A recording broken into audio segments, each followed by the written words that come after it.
ibadaka, kecuali hambamu, minhum di antara mereka hambamu itu al-muhlasin, yang ikhlas. Qala, maka kemudian Allah berfirman, hadza, ini adalah siratun, jalan, alayya, atasku, mustaqim, yang lurus. Inna ibadi, sesungguhnya hambaku, laisa laka, tiadalah bagi kamu, alaihim, atas mereka, sultanun, kekuasaan, illa manittaba'aka, kecuali orang-orang yang mengikutimu, minal ghawi, dari golongan orang-orang yang sesat. Teman-teman, para bapak, para ibu sekalian, surat Al-Hijr ayat 39 sampai 40 ini, Allah Subhanahu wa ta'ala memberitahukan tentang keangkuhan dan penentangan iblis kepada Allah Subhanahu wa ta'ala. Jadi begitu iblis itu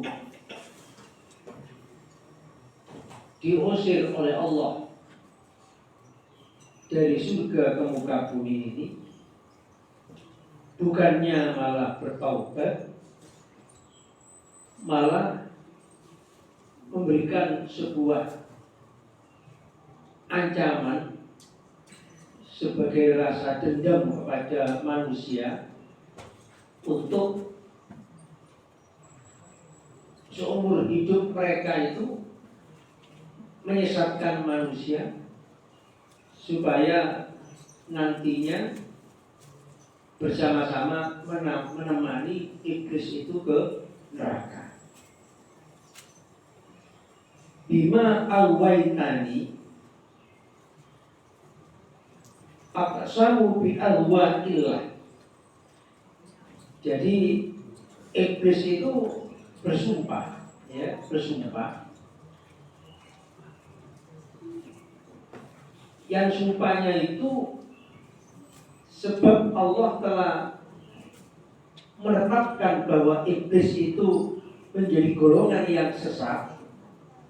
Jadi begitu ditetapkan oleh Allah, iblis itu laknatullah, iblis itu adalah golongan yang sesat, bukan malah justru tawadhu, tapi malah justru muncul keangkuhan, muncul kesombongan, muncul rasa kebenciannya kepada Nabi Adam beserta anak turunnya.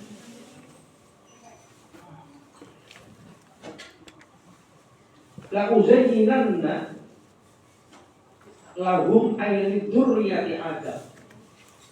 Jadi dendamnya itu bukan hanya kepada Nabi Adam, tapi juga semua keturunan anak Adam, termasuk ya kita semuanya ini. Jadi la uzayyinanna, akan aku perhias, akan aku perindah. Jadi maksudnya kemaksiatan, perbuatan dosa dan dunia yang ada di muka bumi ini oleh iblis itu semacam diperindah supaya manusia itu merasa itu semuanya nikmat. Jadi kemaksiatan itu seakan enak, kemaksiatan itu seakan indah, perbuatan dosa itu seakan indah, walaupun sebenarnya perbuatan maksiat, perbuatan dosa itu sesuatu yang menimbulkan penyakit, menimbulkan mudarat, bahaya. Tapi oleh iblis itu dijadikan indah, seakan-akan oleh manusia itu jikalau melakukannya sesuatu yang bagus, sesuatu yang indah, sesuatu yang nikmat. Nah, coba kalau dibandingkan saya ngaji seperti ini. Ngaji itu gratis.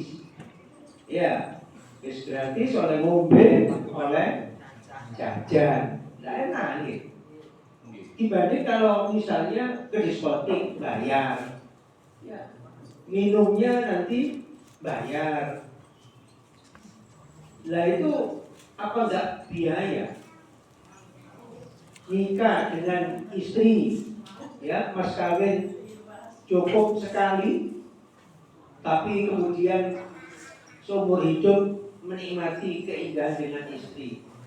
Milih dengan dibanding dengan misalnya kalau berzina dan lain sebagainya, itu juga menimbulkan penyakit. Juga kalau booking wanita juga bayar, kan begitu, biaya besar. Kalau kita minum air, kalau semisal itu halal, tinggal diminum seger.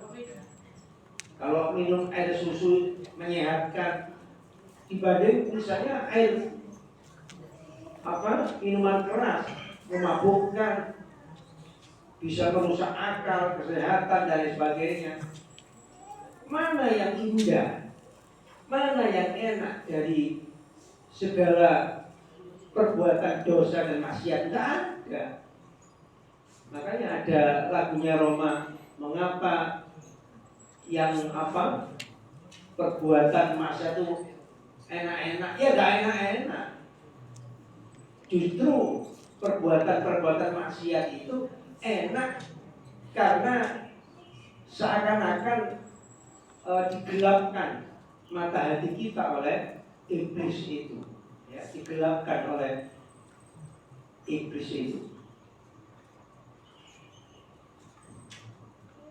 Walau biarna, mengapa demikian dianggapnya bahwa kemaksiatan itu indah? Agar manusia itu tersesat, ya, agar manusia itu tersesat. Sehingga kalau melakukan kemaksiatan, maka masuklah golongan yang durhaka kepada Allah Subhanahu wa ta'ala. Nah, beruntungnya Allah itu Maha Pengampun, memberikan pintu taubat kepada kita manusia. Andai kata ya, Allah tidak memberikan rahmatnya kepada manusia, tidak ada pintu taubat, pastinya seluruh manusia itu pasti tersesat karena tipu daya iblis setan tersebut. Nah, disitulah Rahman Rahimnya Allah, mengasihi bagi penyayang Allah itu. Orang-orang yang telah terjerumus ke perbuatan dosa maksiat, jikalau mau bertobat maka diampuni semua dan seluruh dosa-dosanya. Kita bersyukur atas karunia Allah ini. Kalau tidak, tentu setiap kita akan tergelincir, ya. Setiap kita akan tergelincir. Tapi ada perkecualian, ya. Ada perkecualian, illa ibadaka minhumul muhlasin. Kecuali yang tidak akan tergelincir menganggap kemaksiatan itu indah dan enak adalah ibadaka. Itu diakui sendiri oleh iblis. Jadi belum melakukan sebuah pekerjaan, iblis itu sudah merasa berat jika menghadapi orang-orang yang mukhlasin, yaitu orang-orang yang ikhlas.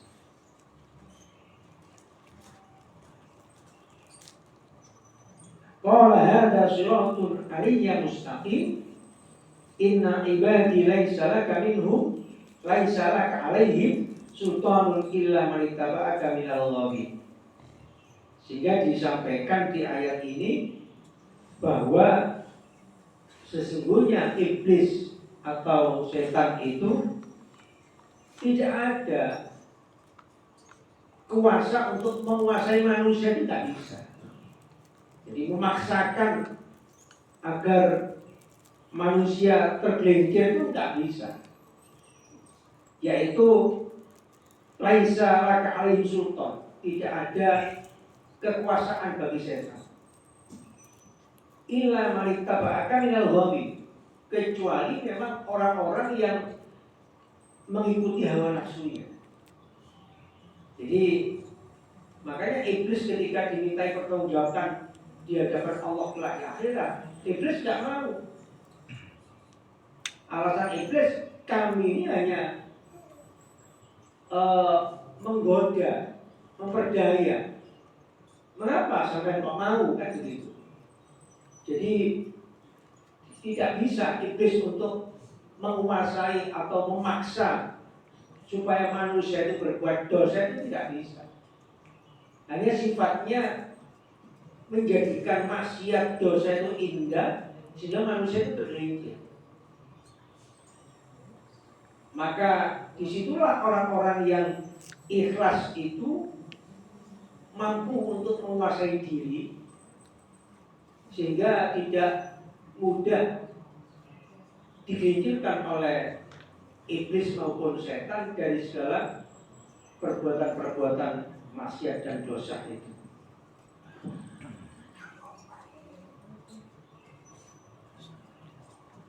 La uzayyinanna, di dalam tafsir Ibnu Katsir ini disebutkan ahabba ilaihi min ma'asi. Jadi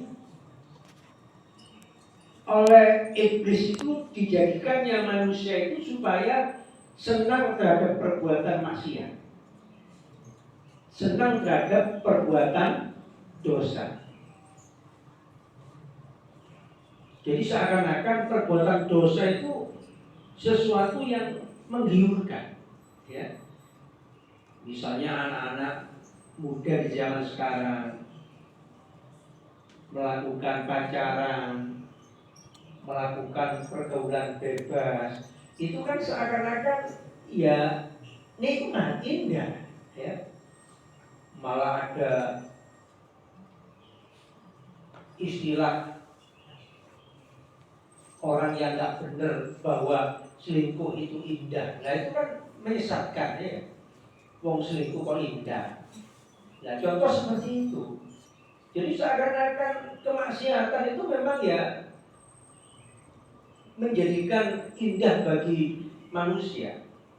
Sehingga di tafsir ini disebutkan tahabbaba ilaihim.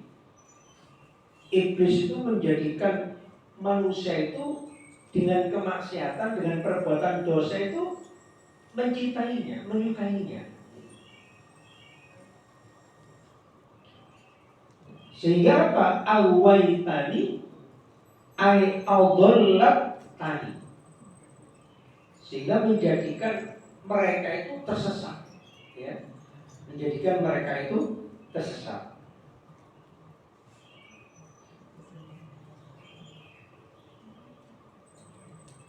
Kama awaitani wa qadarta alayya dzalik. Mengapa iblis melakukan seperti itu? Ai wa qadarta alayya dzalik. Karena Allah telah menetapkan bagi iblis itu golongan yang sesat, sehingga iblis dendam. Jadi iblis itu dendam. Bukannya malah minta ampun, bukannya malah bertobat, malah iblis itu dendam. Sehingga begitu dinyatakan oleh Allah iblis itu laknat, maka iblis bersumpah agar manusia dan seluruhnya anak Adam beserta keturunannya itu kelak menjadi golongan yang sesat juga semuanya. Jadi enggak istilahnya tanggung-tanggung ya, bukan hanya Adam saja, seluruh anak turunannya. Sampai kapan? Ya yaumul qiyamah. Makanya iblis itu juga minta ditangguhkan. Jangan engkau matikan kami hingga yaumul qiyamah. Dengan ditangguhkannya hidupnya itu, berkesempatan iblis itu sebanyak-banyaknya untuk menyesatkan manusia. Tapi juga demikian, iblis itu sangat marah dan menyesal di saat Idul Fitri seperti itu. Jadi ketika Idul Fitri, orang-orang mukmin yang mungkin di antara mereka berbuat dosa kemudian dengan berpuasa, sholat tarawih, witir dan ibadah di bulan Ramadan, Idul Fitri diampuni semua dosanya. Iblis itu berteriak-teriak, menjerit-jerit karena seakan usaha dan perbuatannya itu sia-sia.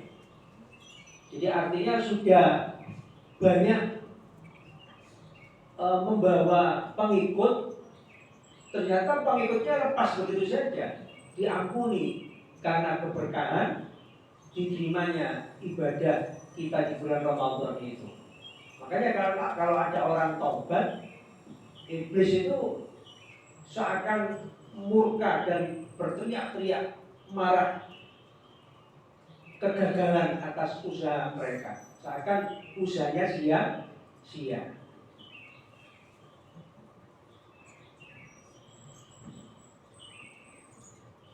Kemudian disebutkan hadza siratun alayya mustaqim ay marji'ukum kullukum ilayya fa ujazikum bi amalikum inna khairan fa khairun wa inna syarran fa syarrun. Jadi hadza siratun alayya, ini adalah jalan bagiku. Yang dimaksud ay marji'ukum kullukum alayya. Jadi tempat kembali kalian, artinya tempat kembali orang-orang yang senantiasa bertakwa, senantiasa ikhlas, berbuat kebaikan kepada sesama maupun kepada Allah, maka semuanya itu akan kembali jikalau baik dibalas oleh Allah kebaikan, jikalau buruk maka akan kembali pula keburukannya pada mereka juga. Jadi Allah itu ya adil. Kalau kita berbuat baik, kebaikan itu kembali kepada kita. Jikalau berbuat buruk, ya keburukan itu juga akan kembali kepada kita pula. Sehingga manusia itu diberikan semacam pilihan. Sehingga ketika hidup di dunia sudah banyak macam-macam pilihan. Silakan saja kalau berbuat baik, kembali kebaikan untuk kalian sendiri. Kalau berbuat buruk, ya keburukan itu akan kembali kepada diri kalian juga. Makanya amal yang baik itu idkhalus surur, menyenangkan orang. Mengapa demikian? Kok tidak sholat? Kok bukan puasa? Kok bukan dzikir? Karena kalau sholat itu kembalinya untuk kita. Jadi sholat itu untuk kita sendiri. Tanha anil fahsya wal munkar. Dengan seseorang itu mengerjakan sholat, tercegahlah orang itu dari segala perbuatan keji mungkar. Bisa juga menyehatkan, menenangkan, menyenangkan. Puasa juga begitu. Puasa itu bisa menyehatkan bagi yang berpuasa. Ya, pahalanya juga besar, menghapus dosa-dosanya. Zikir, zikir itu juga begitu. Ala bidzikrillah tatmainnul qulub. Ketahuilah bahwa berzikir kepada Allah itu bisa menjadikan tenangnya hati. Sehingga hampir semua ibadah yang kita lakukan itu kembali kepada kita. Sholat untuk diri kita sendiri, puasa juga untuk diri kita sendiri, baca Quran juga untuk diri kita sendiri. Apalagi kalau haji dan umroh ya, itu walaupun seakan melelahkan tapi membahagiakan. Umroh bisa menghapus dosa, umroh bisa menjadikan rezekinya bertambah. Dengan umroh dijauhkan dari kefakiran. Dengan umroh tentu hatinya bahagia. Ya. Zakat, lah zakat itu bisa menyenangkan orang. Sedekah bisa menyenangkan orang. Oleh karena itulah sesungguhnya pahala yang besar dari amal kebaikan kita itu jikalau bisa baik untuk kita, manfaat untuk kita, juga manfaat untuk orang lain. Nah, makanya seperti pengajian seperti ini kan pahalanya besar. Kenapa? Karena dengan kita menyampaikan ilmu seperti ini juga manfaat bagi saya, juga manfaat bagi panjenengan. Itu harus surur. Misalnya kita datang ke suatu kondangan, ya, datang pada sebuah hajatan, itu juga menyenangkan bagi kita, menyenangkan bagi yang kita datangi. Jadi amal yang sekiranya bisa menyenangkan banyak orang itu ya banyak, ya, termasuk senyum, ya. Senyum itu juga kalau ketemu sesama jamaah, ketemu sesama saudara lalu kita senyum atau musafahah, salaman, itu kan juga itu unsur menyenangkan. Sehingga amal yang sesungguhnya pahalanya sangat besar itu manfaat untuk kita juga manfaat untuk orang lain. Sehingga di Islam itu sebenarnya sangat banyak. Sehingga ada ajaran agar kita di Idul Adha itu kurban, kemudian ketika Idul Fitri zakat fitrah, kemudian yang hartanya berlebih zakat mal, sedekah, dalam hubungan kekeluargaan itu kita mengeluarkan infak dan lain sebagainya. Itu nilai kemuliaannya sangat luar biasa besar karena bermanfaat untuk dirinya sendiri maupun juga orang lain.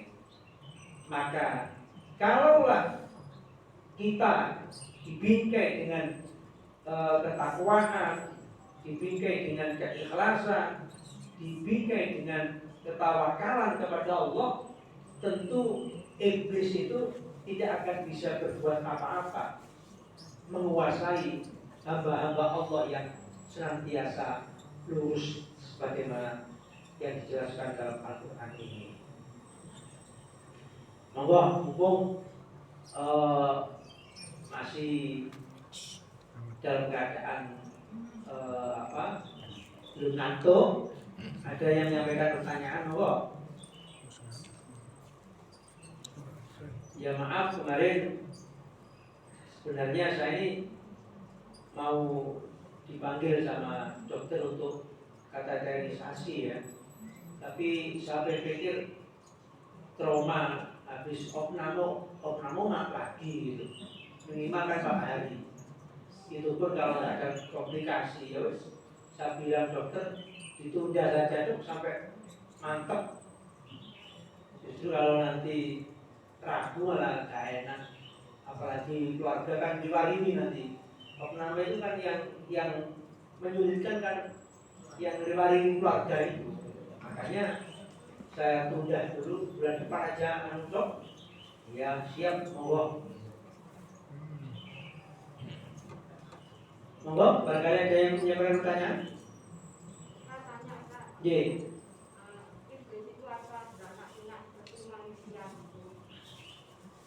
Apa? Oh iya. Jadi iblis itu ya golongan jin itu, Bu. Makanya kan ada perbedaan pendapat para ulama. Iblis itu golongan malaikat apa golongan jin? Ada yang menyampaikan bahwa iblis itu dari golongan malaikat yang diantaranya ada yang durhaka kepada Allah. Tapi mayoritas ulama berpendapat bahwa iblis itu dari golongan jin. Karena dalam sebuah ayat di Al-Quran pembangkangan iblis itu, lalu kemudian iblis pernah mengatakan ana khairu minhu khalaqtani min nar wa khalaqtahu